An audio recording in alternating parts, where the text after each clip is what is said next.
Okay, so hari ni kita ada pick up kereta customer lah. Ni reverse camera memang nampak kabur lah, dia dah worn out. Jadi bila reverse tu gambar dekat Android player ataupun reverse camera dah tak cantik lah. So, kita pick up kereta customer dan dia nak pasang dashcam A800 SE kat atas tu. So ni saya masuk reverse.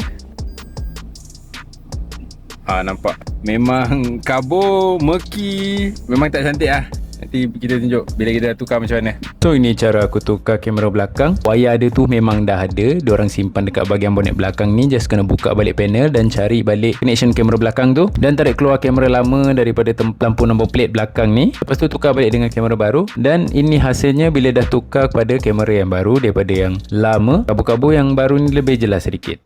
Okey, itu saja untuk job pasang dashcam depan belakang, hard wire, dan juga kita tukar reverse camera yang lama kepada baru lah. Kalau korang nak pasang dashcam ke ada jual baru, boleh roja. Reverse camera pun tak ada masalah, Android player pun boleh, tak ada hal. Okey, semoga kita jumpa lagi video akan datang. Assalamualaikum.